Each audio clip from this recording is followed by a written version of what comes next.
സുക്കൂറെ കല്യാണത്തിന് പോകുന്നതൊക്കെ കൊള്ളാം. നീ അവിടെ ചെന്ന് ഒരു അലമ്പും കളിക്കരുത് കേട്ടല്ലോ. നമ്മൾ പറയുന്നത് കേട്ട് മുണ്ടാണ്ട് നിന്നോണം. എന്റെ പൊന്ന് ബാപ്പ, നമ്മള് കുരുത്തക്കേടൊന്നും കാട്ടാണ്ട് നല്ല കുട്ടിയായിട്ട് ഇരുന്നോളാ. ഇപ്പൊ അതൊക്കെ പറയും. അവിടെ ചെന്നാ എന്റെ മട്ടും മാറും. ആരോടും വേണ്ടാത്ത വർത്താനം പറയാൻ പോകരുത് കേട്ടല്ലോ. കേട്ട് ബാപ്പച്ചിയെ, ഒന്ന് ഇങ്ങോട്ട് ഇറങ്ങുന്നുണ്ടാ? ബിരിയാണി തീർന്നു പോയാൽ ഇപ്പൊ അറിഞ്ഞ വാക്കൊന്നും ഞമ്മക്ക് പാലിക്കാൻ പറ്റൂല കേട്ടോ.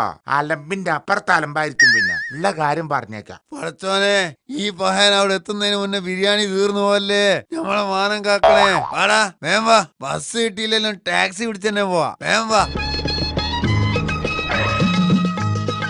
അല്ല ഗഫൂരെ, എന്താ വൈകിയത്? സൂറാബി എവിടെ?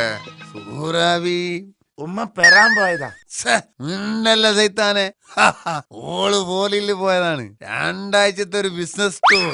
അല്ല പാപ്പ, ഉമ്മ ഫോറിനിലാ പെറാൻ പോയേ. എന്നിട്ട് എന്ത് ഞമ്മളോട് പറഞ്ഞില്ല?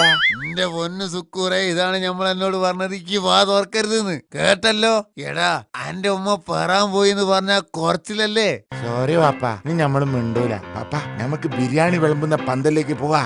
ഓ, ഇവന്റെ ഒടുക്കത്തെ ബിരിയാണി കൊതി. വാ. എടാ, മര്യാദ വിടരുത് കേട്ടല്ലോ. മര്യാദയായിട്ട് കഴിച്ചോ. പാപ്പ നോ, മിണ്ടരുത്. ഒരക്ഷരം മിണ്ടരുത്. ഭക്ഷണം കഴിക്കുമ്പോ സംസാരിക്കാൻ പാടില്ല. അത് മര്യാദ അല്ല. എന്നാ പിന്നെ കഴിച്ച് കഴിഞ്ഞിട്ട് പറയാ. നല്ല കുട്ടി. ഇനി പറ, എന്താണ് എനിക്ക് പറയാനുള്ളത്? പാപ്പാന്റെ ബിരിയാണിയിൽ മുട്ടനൊരു പുഴു ഉണ്ടായിന് പാപ്പ.